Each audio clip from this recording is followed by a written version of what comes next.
Hampir sama seperti dokter yang tidak bisa menghindarkan dirinya dari penyakit, ahli teknologi juga ternyata tidak bisa menghindari serangan hacker.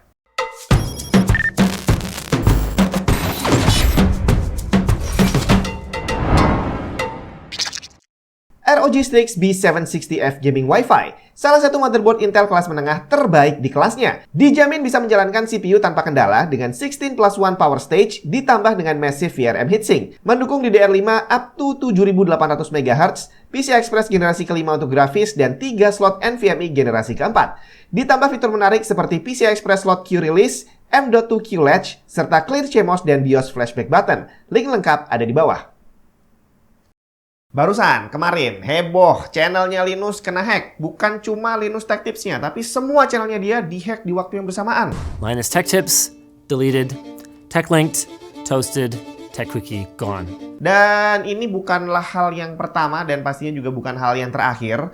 Karena sampai hari ini udah banyak banget channel kena hack. Bahkan channel teknologi pun di luar dan di dalam negeri udah banyak yang jadi korban. Dan orang sering bertanya, kok bisa? Itu channel isinya orang-orang yang jago di bidang IT. Bukan cuma satu, tapi ada banyak. Nggak Linus, nggak Jagat Review. Isinya orang ahli semua, bre. Tapi kenapa kok masih bisa kena hack juga? Untungnya, masalah yang dihadapi sama channel-channel yang kena hack ini udah bisa diselesaikan dengan baik. Bahkan kemarin Linus bisa menyelesaikannya dalam waktu yang cukup cepat. Dan dia juga udah bikin video untuk menjelaskan kronologi. Dan ada satu hal yang menarik perhatian saya yang jadi pelajaran adalah Linus bilang bahwa dia bisa menyelesaikannya dengan cepat karena dia adalah Linus. Di mana orang-orang Google, orang-orang YouTube, semuanya kenal sama dia. Dan masalah yang sama, kalau dihadapi sama kita rakyat jelata, ya nggak tahu akan butuh waktu seberapa lama untuk bisa menyelesaikannya. Jadi sekarang ini kita harus bukan cuma ekstra hati-hati lagi, tapi benar-benar harus super duper ekstra ya untuk waspada saat membuka link atau segala macam. Karena sekarang cara hacker untuk bisa ngehack kita itu udah semakin canggih. Dulu saya udah pernah bikin video tentang password. Kamu tonton di sini. Jadi di situ singkatnya sih, perlu nggak sih kita bikin password itu yang panjang banget dengan kombinasi huruf besar kecil, angka, dan segala macam karakter aneh yang ada di keyboard. Yang sepertinya untuk saat ini kayaknya udah hampir gak ngaruh deh terhadap keamanan data kita. Secara selain password, sekarang kita udah dikasih lagi yang namanya two-factor authentication. Jadi setelah kita masukin password, akan ada lagi notifikasi entah lewat SMS, entah lewat WA, entah lewat email, atau notifikasi aplikasi. Dimana intinya adalah masukin password nggak cukup. Kita harus mengokekan dulu atau ngisi angka atau apapun yang dikirim lewat beberapa cara tadi untuk verifikasi baru kita bisa login. Dan soal ini jangankan orang di bidang teknologi, orang awam aja udah banyak yang sudah mengaktifkan two-factor authentication karena memang masalah security ini udah benar-benar disebarluaskan lah sama para penyedia layanan. Dan itu adalah satu hal yang sudah awam digunakan sama orang yang pernah pakai gadget atau pakai PC. Jadi si Linus itu sudah pasti menggunakan two-factor authentication. Tapi pada kenyataannya, dia tetap bisa kena hack. Bukan cuma satu channel, tapi semua channelnya dihack di waktu yang bersamaan. Bahkan dari ceritanya dia, kayaknya cuma butuh waktu sekitar 30 detik untuk bisa ngehack semua itu tadi. Kok bisa? Menggunakan password dengan kombinasi angka dan huruf yang rumit tadi itu memang bisa bermanfaat kalau para hacker ini masih menggunakan cara lama untuk melakukan aksi hackingnya. Di mana zaman dulu mereka melakukan tebak password. Salah satunya dengan cara brute force. Jadi pakai software itu nebak satu-satu. Yang pertama, karakter pertama itu huruf apa, karakter kedua apa. Makanya semakin panjang akan semakin susah untuk di brute force. Tapi cara itu sudah kuno dan udah nggak berlaku lagi sekarang. Yang dilakukan hacker udah lebih canggih lagi. Di mana mereka sekarang udah bisa menanamkan program jahat, malware ke dalam PC atau ke HP kita. Dan di situ dia bisa secara diam-diam ngerekam semua aktivitas kita termasuk saat kita ngetik ID dan juga password. Jadi mau pakai password serumit apapun udah direkord deh. Hackernya udah langsung tahu. Nah, salah satu cara yang paling efektif untuk menyebarluaskan malware ini ya lewat apalagi kalau bukan lewat email. Dan waktu itu kita masih bisa menebak email yang masuk ini email beneran dari orang atau dari bot yang disusupi program jahat. Jadi biasanya kita lihat dari tata bahasanya yang kurang bagus, terus ada banyak sekali grammatical error, terus habis itu langsung to the point kayak misalkan selamat selamat Anda dapat hadiah gitu ya. Silakan klik link di bawah untuk mendapatkan hadiahnya dan segala macam. Dimana itu adalah sesuatu yang sangat mencurigakan. Dan seiring berjalannya waktu, tadinya banyak orang tertipu, sekarang udah banyak orang yang udah sadar bahwa oh ini email nggak bener nih, hapus, nggak dibuka akhirnya bre. Dan akhirnya cara mengirimkan email seperti itu udah obsolete. Hampir nggak ada orang yang ketipu mungkin sekarang. Dan mau nggak mau, para cyberkriminal ini harus mengupgrade metodenya. Mereka masih kirim email, tapi sekarang emailnya sudah disempurnakan. Mungkin udah nggak lagi pakai bot, tapi pakai orang beneran.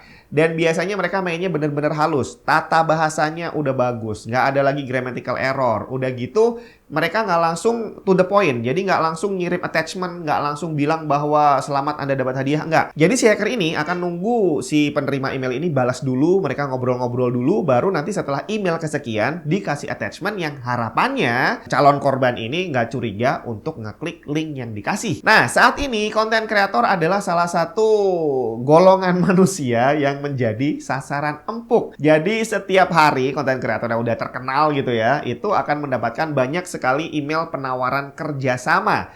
Dan sebagai konten kreator, kalau ada email penawaran orang aja kerjasama, biasanya sih nggak bisa ditolak. Secara kalau kita mau mengandalkan AdSense, udah nggak bisa bre, karena udah nggak ada lagi yang mau nonton iklan. Dari mana konten kreator bisa dapat duit, ya kan? Nah, untuk orang sekelas Linus, itu mungkin dalam satu hari ada puluhan atau mungkin ratusan email penawaran kerjasama yang masuk. Dan dengan bahasa yang bagus, biasanya tim marketing ini akan, wah yang ini nih dipilih gitu kan. Dan akhirnya mereka ngobrol-ngobrol. Sampai nanti setelah email ke-5 atau ke-6, kita dikirimin nih file kerjasama, perjanjian kerjasama atau kontrak gitu ya. Dan setelah obrolan yang lumayan panjang, ya nggak ada alasan untuk kita nggak ngeklik dan nggak ngebuka file yang dikasih tadi. Dan saat itulah Linus langsung kena hack. Begitu filenya di-download dan dibuka, langsung saat itu juga si hacker bisa mengakses PC yang digunakan oleh si korban. Tapi tadi di awal kita bilang ada two-factor authentication. Kalau seandainya si hacker ini bisa menebak password, bagaimana caranya dia bisa membypass two-factor authentication? Inilah kecanggihan berikutnya yang memanfaatkan celah keamanan dari para penyedia layanan internet yang digunakan oleh para cyberkriminal. Yang udah biasa pakai IG, Facebook, TikTok, atau segala macam sosial media di HP, ingat nggak kapan terakhir kali kamu masukin ID dan password? Kapan terakhir kali kamu melakukan login? Kayaknya udah lama banget deh ya. Kok bisa? Bukannya malah jadi nggak aman. Nanti kalau HP-nya hilang dipegang orang gimana? Atau kalau HP-nya dihack sama orang dan ternyata di-copy ke sana, mereka buka HP kita dari sana, berarti dia juga bisa langsung login dong. Kurang lebih seperti itu. Hal yang sama untuk para pengguna PC dan juga laptop. Kalau kamu pakai browser, buka Gmail, buka Yahoo, buka YouTube dan segala macam, kapan terakhir kali kamu melakukan login ulang?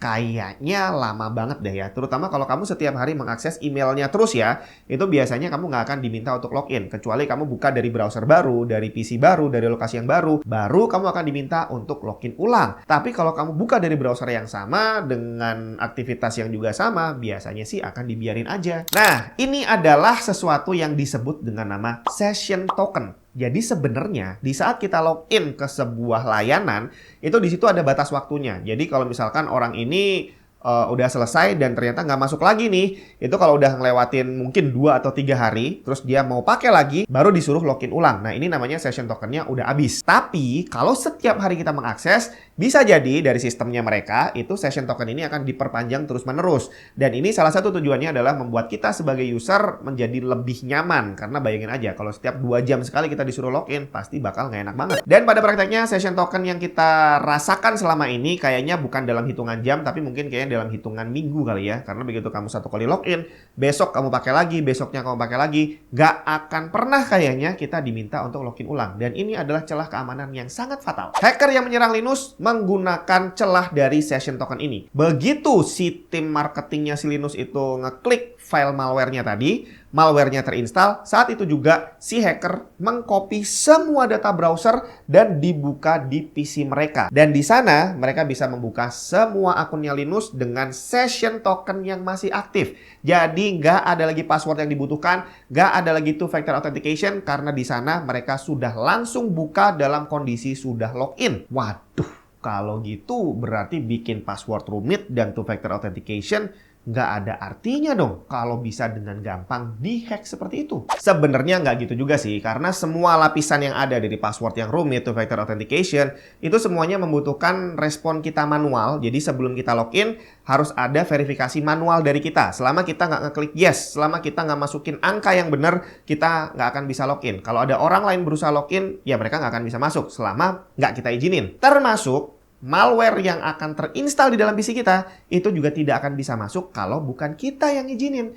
Jadi semuanya adalah memanfaatkan celah dari kita. Jadi walaupun kamu adalah seorang ahli IT, tetap aja akan ada waktunya kamu kepleset ya. Jadi tiba-tiba ada notifikasi masuk nih, ada orang berusaha login ke email Anda. Wah, siapa nih? Bukan gue nih. Mau mencet no, ternyata salah ngekliknya yes. Begitu udah yes, selesai bre. Orang yang tadinya di sana berusaha masuk, langsung bisa masuk betulan. Dan itu adalah sesuatu yang sangat manusiawi. Orang yang udah paham pun akan ada waktunya melakukan kesalahan seperti ini. Dan di antara list sekian puluh email dan attachment yang ada, kita ngeklik satu yang ternyata isinya program jahat, ya itu adalah sesuatu yang sangat manusiawi juga. Terus apa yang bisa kita lakukan untuk menghindari hal-hal yang tidak diinginkan itu tadi? Ya sebenarnya ada banyak, tapi yang banyak ini tadi akan bisa mengurangi kenyamanan kita dalam menggunakan internet. Yang pertama, logout kalau udah selesai pakai. Jadi jangan ditinggalin gitu aja. Email, Facebook, Instagram, TikTok, semuanya logout. Nanti kalau mau pakai lagi, baru login ulang. Mau login sampai 5 atau 6 layanan lagi, ya mau gimana lagi. Kalau memang itu adalah sesuatu yang harus dilakukan demi keamanan, ya memang itu yang perlu kita lakukan.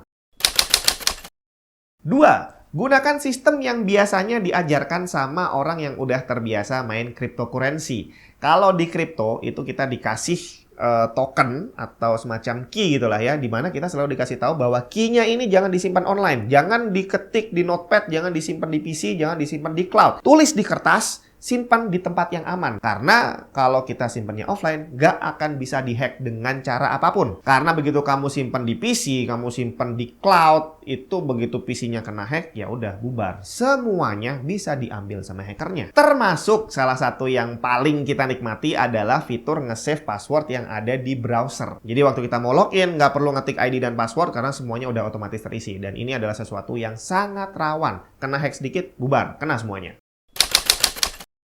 Berikutnya, kalau kamu pakai akun yang di-share ke banyak orang, jadi mungkin akun kantor atau mungkin akun channel, usahakan diminimalisir jumlah orang yang bisa mengaksesnya. Dan pastikan two-factor authentication aktif, dan setiap kali ada notifikasi masuk, jangan buru-buru dipencet. Kamu harus koordinasi dulu sama ya berapapun orang yang bisa pegang akun itu. Jadi jangan sampai ada muncul terus diiyain padahal bukan salah satu dari tim kamu. Jadi begitu ada notifikasi masuk, cek dulu si A, bener nggak lu mau masuk? Atau B, bener nggak? Kalau nggak ada yang ngaku, ya udah jangan di-approve. Termasuk kalau mau nge-proof, jangan buru-buru bre. Tulisannya yes atau no. Pastikan nih kamu mau pencet yang mana. Kalau bisa sih, biasakan kamu pencet no aja. Karena walaupun itu ternyata kamu beneran yang mau masuk atau teman kamu yang mau masuk, ya kan masih bisa kita ulang lagi.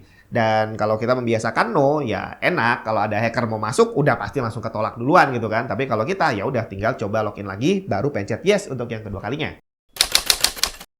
Kemudian soal email dan attachment, jangan sampai buru-buru download dan buru-buru dibuka. Kalaupun harus di-download, jangan langsung dibuka. Cek dulu, ini extensionnya bener atau enggak. Atau sebelum download, lihat dulu, ini mengarahnya kemana. Jangan-jangan ke website yang aneh gitu ya. Dan nggak usah terpengaruh sama orang yang mengaku klien yang bilang, Mas ini harus segera ditandatangani karena harus segera saya serahkan siang ini. Nggak usah bre, apa bedanya kamu download sekarang sama download 5 menit lagi.